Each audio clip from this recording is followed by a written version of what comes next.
Então, meus caros, para o João Cardoso de Mello, o café é o propulsor, a fonte, a gênese da indústria brasileira, ela se encontra no setor cafeeiro. Pois é o setor cafeeiro quem cria as condições apropriadas para a acumulação de capital. E sendo que é decorrente dessa acumulação primitiva de capital, utilizando uma linguagem marxista, que vai surgir a indústria nacional. Através de que meios que o setor cafeeiro propiciou o crescimento da indústria no Brasil? Primeiro, ele gerou uma massa de capital monetária concentrada em mãos de determinada classe. Então veja o que nós temos aqui. Este primeiro ponto é muito importante. Por quê?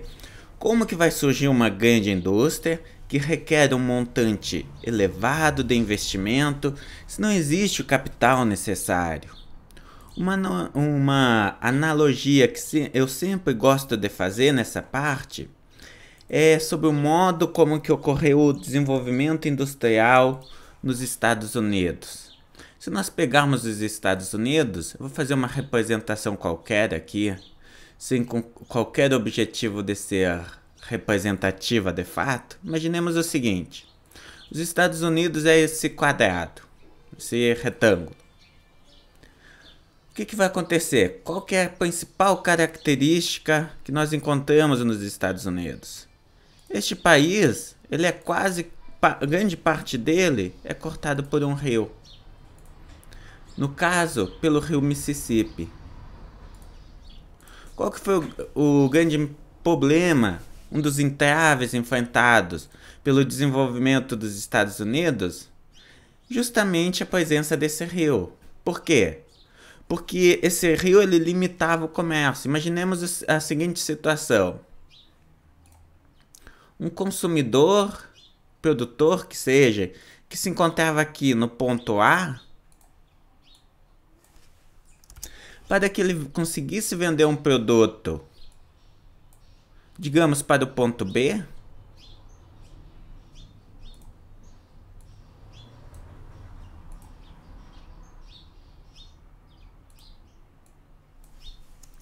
o que ele teria que fazer? Antes da rodovia, só existia um caminho que ele poderia seguir. Ele teria necessariamente que utilizar o rio. Ou seja, ele teria que fazer toda essa volta pelo rio, ele teria que levar o seu produto até o rio e então transportar através do rio. Chegando no mar, ele deveria fazer a volta e levar até esse ponto. Digamos, se um consumidor de um estado mais ao leste, mais ao oeste, quisesse vender um produto, digamos, para Nova York, ele teria que fazer toda essa volta, todo este caminho imenso. Com as ferrovias, este problema foi parcialmente resolvido, uma vez que surgiram rodovias que quase cortavam o país. Digamos que surgiu uma rodovia que ela conseguia conectar esses diferentes pontos. Qual que era a limitação que os Estados Unidos apresentava? A rodovia ela não conseguia cruzar o rio Mississippi. A construção na ponte sobre o rio Mississippi, quando nós falamos dos Estados Unidos, é algo muito importante justamente por causa disso. Porque ela permitiu conectar todo o mercado dos Estados Unidos. Com isso, o que nós observamos? Um país que tem todo o seu comércio conectado. Se um ponto bem no leste quisesse comercializar com um ponto a oeste, agora com as ferrovias, com a conexão de todo o país, em poucos dias ele consegue realizar o comércio. Ou seja, nós temos agora uma ferrovia que corta todo o país de leste a oeste, conectando este mercado. Qual é a implicação da presença de um mercado conectado? Muito simples. acumulação de capital. Este nosso mercado conectado, ele facilita, permite que surja aqui em Nova York um setor financeiro pulsante, um setor financeiro emergente que centraliza o capital de todo o país, possibilitando o financiamento de diferentes projetos que exigem elevado montante de capital em diferentes pontos dos Estados Unidos. Claro, principalmente na região mais a oeste, mas também em diferentes pontos. Ou seja, nós temos um sistema financeiro concentrado, integrado e que conecta todo o país, possibilitando o surgimento de grandes empreendimentos comerciais, como por exemplo a própria Carnegie Steel, entre muitos outros. Quando que nós olhamos para o Brasil, nós não temos algo semelhante. Como que é caracterizado o espaço produtivo brasileiro? São ilhas dinâmicas, são pequenas ilhas. Vai ter uma ilha lá no Nordeste, vai ter uma outra ilha no Sudeste, e não muito mais do que isso. São ilhas dinâmicas, de dinamismo econômico, sendo que essas ilhas elas não estão integradas entre elas. Pergunto: dada a presença dessas poucas ilhas isoladas entre si, vai ocorrer o processo de centralização de capital nessa economia? Não, não vai.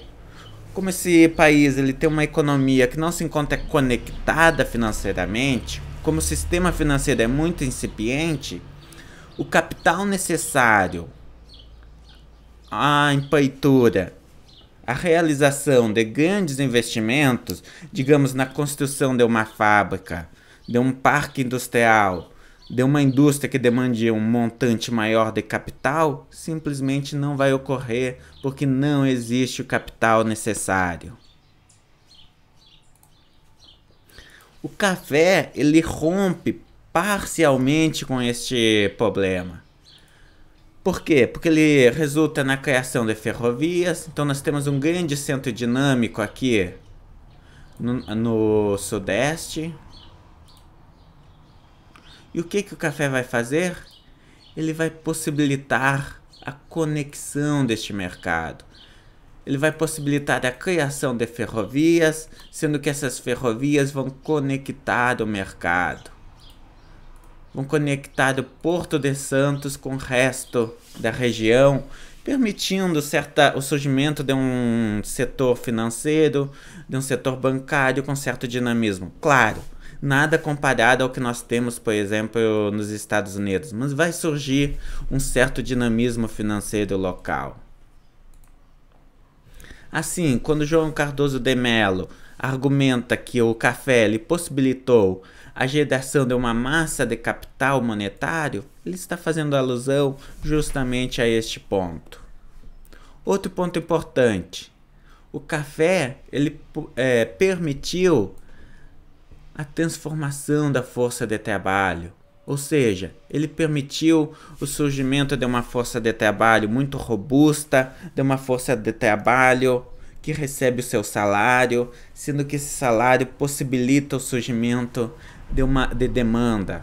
Por exemplo, aqui no nosso exemplo, se nós temos aqui uma determinada indústria num determinado ponto aqui específico, agora com as ferrovias essa indústria consegue escoar a sua produção para toda a região.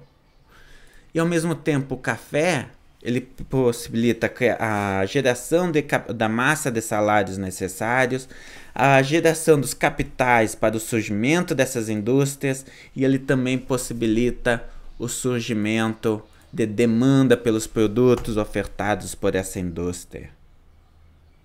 Assim, o café ele promove o surgimento de um mercado interno, de um mercado pulsante, de um mercado caracterizado pelo surgimento de indústrias, de diferentes indústrias.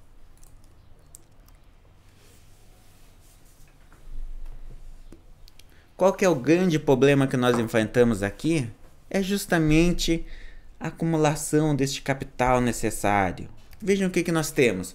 Qual que é a limitação enfrentada pela industrialização brasileira? Ela é uma industrialização retardatária. Quando o Brasil está tentando conectar o seu mercado, os outros países, os Estados Unidos, por exemplo, o que nós observamos nos Estados Unidos? O mercado já está todo conectado. Os Estados Unidos já tem um mercado de leste a oeste. Um mercado responsável pela realização de grandes investimentos e pela conexão de todo o país. O que nós não observamos em território nacional. Mais do que isso, nós temos a presença de grandes grupos oligopolistas no mercado internacional. De certa forma, o surgimento do mercado em território brasileiro, ele é decorrente justamente desse processo de surgimento de grandes mercados internacionais, do processo de surgimento de um comércio mercantil muito forte, muito pujante em território internacional. O que mais que João Cardoso de Mello coloca? A indústria, vejam aqui, este ponto é importante porque ele mostra uma distinção com relação à teoria dos choques adversos. Não foi no período de crise que a indústria atraiu capital, muito pelo contrário. Foi nos períodos de auge do setor exportador. É nesses períodos que existe a inversão, é nesses períodos que sobe a capital e que este capital acaba indo, parte deste capital, claro, o grosso desse capital vai ser utilizado para financiar a expansão da indústria cafeeira. Mas o volume de capital é tão grande que parte deste capital acaba sendo direcionado para o setor industrial. Quais são os fatores que favorecem a lucratividade da indústria? Primeiro de todos, baixos salários. Existe uma abundância de mão de obra em território nacional que possibilita a instalação de indústrias mais pesadas. Segundo ponto, pelo fato da indústria que surgiu em território nacional é a indústria de bens de consumo. É uma indústria que apresenta uma baixa relação capital-trabalho.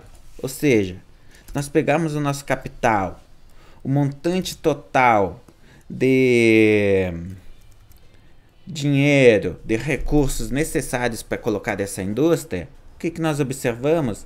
É uma indústria que demanda pouco investimento, que demanda um investimento muito baixo. Que indústrias que nós estamos falando aqui? Quais são as principais indústrias que surgem nesse período? É a indústria têxtil e a indústria de alimentos, que devido às suas características não exigem um investimento muito grande. E são exatamente essas as indústrias que surgem em território nacional. Por quê? Porque dado o tamanho do mercado interno e dada a capacidade de centralização do capital, são as indústrias que encontram condições apropriadas. Por outro lado, indústria mais pesada, a indústria de bens de capital, a indústria de insumos intermediários, elas não se instalam em território nacional. Por que elas não se instalam? Justamente porque o montante de capital necessário é muito elevado. E não existe um mercado, não existe um sistema financeiro capaz de concentrar e centralizar este capital necessário. Nosso mercado é muito pequeno. Por mais pulsante que seja o mercado cafeeiro, ele não consegue concentrar o volume de capital necessário para realizar essas inversões.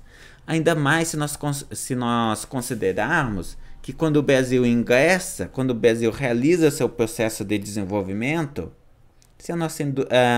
já é um momento em que a escala de operação em território internacional é muito grande.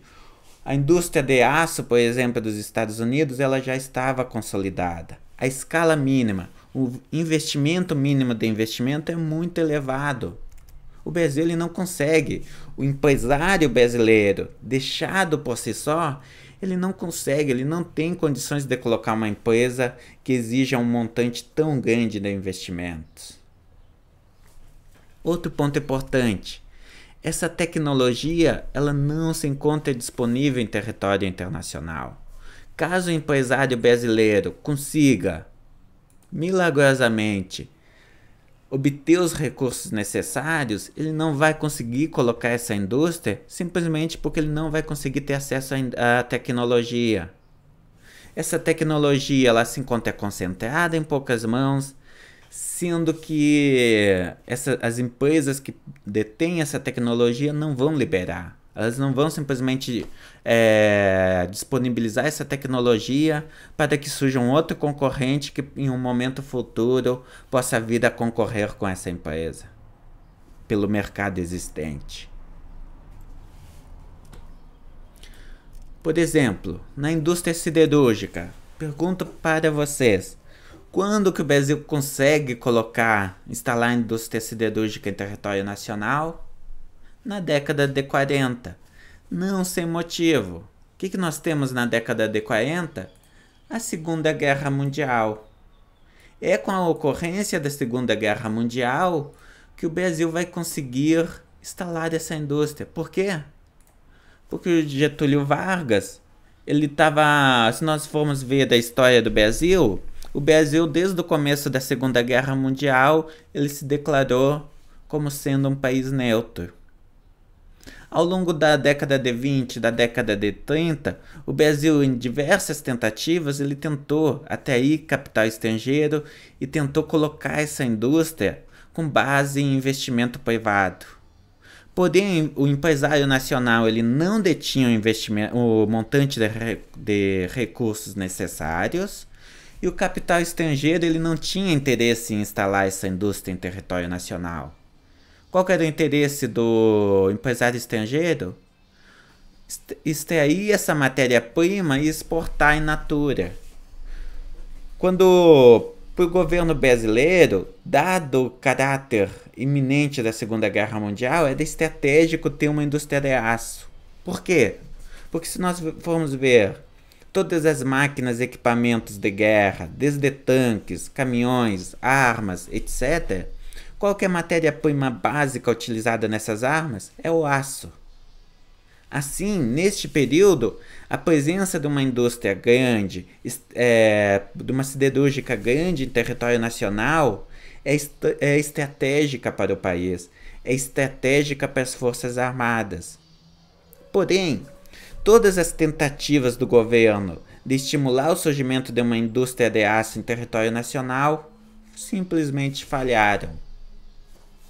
Até a década de 40. O que acontece na década de 40? Mais especificamente em 43, surge a CSN, a Companhia Siderúrgica Nacional. Como que surge? Justamente foi a condição imposta pelo governo brasileiro para que ele ingressasse na guerra do lado dos Estados Unidos. Ou seja, dentro do conjunto de condicionalidades, o governo brasileiro barganhou com o governo dos Estados Unidos e conseguiu essa concessão, conseguiu trazer uma indústria produtora de aço para o território nacional. Apenas diante dessas condições se instalou essa indústria. Bom, mas tentando me encurtar um pouco mais aqui. Então o que nós observamos? De 88 a 33, nós temos o período de nascimento da nossa indústria. Nesse período, se observa um intenso desenvolvimento do capital cafeeiro, o qual gerou as condições para a sua própria negação.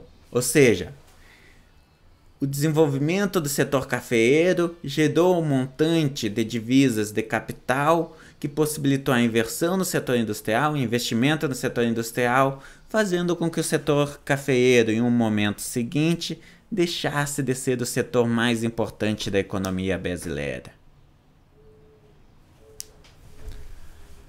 Assim, a industrialização, de fato, ela se inicia em 1933. Isso, claro, enfatizando, segundo João Cardoso de Mello. Por quê? Porque a dinâmica da acumulação passa a se assentar na expansão do setor industrial. Ou seja, O João Cardoso de Mello aqui, ele está enfatizando, está apresentando exatamente os mesmos argumentos apresentados pelo Celso Furtado, argumentando que a partir deste momento o país ele passa a apresentar um movimento endógeno de acumulação de capital e de formação do seu parque industrial. Porém, o que o João Cardoso de Mello vai enfatizar? Que sim, o país se industrializa, mas é uma industrialização restringida. Por quê?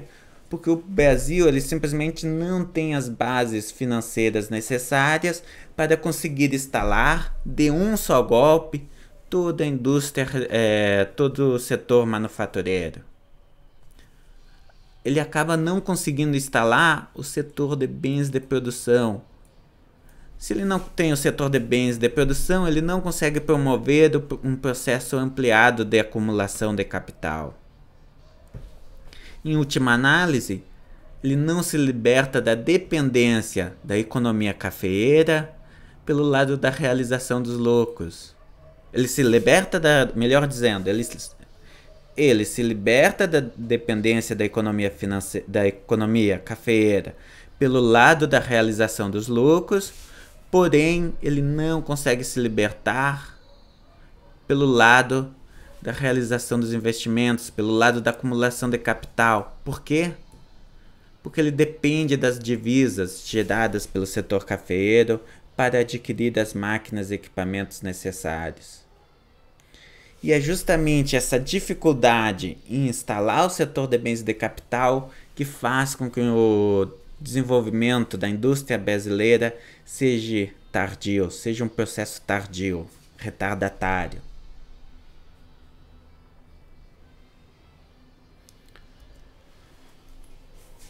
Assim, mesmo que vejam o que nós temos aqui. O Estado ele não consegue arquitetar um plano de desenvolvimento, mesmo que ele tentasse arquitetar, ele não conseguia, porque o capital privado nacional não tinha condições e o capital privado estrangeiro não tinha interesse.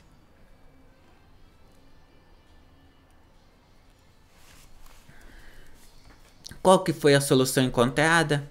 Lá na década de 50, com um plano de metas, recorreu ao capital estrangeiro. O Brasil ele consegue, o Estado consegue articular e arquitetar um projeto de investimento, sendo o capital estrangeiro o grande protagonista, o responsável por realizar a inversão financeira, e o capital nacional ele fica relegado a um segundo plano, a investir naquelas indústrias que são menos dinâmicas, que apresentam um papel menos central. Assim, de 56 a 61, ocorre uma grande onda de inovações schumpeterianas em território brasileiro. Nós temos todo um bloco de investimento que resulta na internalização do setor de bens de produção, possibilitando que o surgimento de uma burguesia nacional, o surgimento de um movimento endógeno de acumulação de capital. Então veja o que nós temos. A partir daqui, o comportamento da economia brasileira ele está completamente endogenizado. O Brasil ele não sofre mais do autobloqueio imposto pela necessidade de divisas estrangeiras para a aquisição das máquinas e equipamentos necessários. Em outras palavras, vejam o quão forte é este argumento apresentado pelo João Cardoso de Mello. A industrialização chegada ao seu fim e a autodeterminação do capital estava doravante assegurada. Ou seja, pronto, acabou. O Brasil não tem mais problema de baixo nível de renda, ele já conseguiu internalizar o setor que é mais difícil, agora são apenas flores. Termino a aula com essa pérola.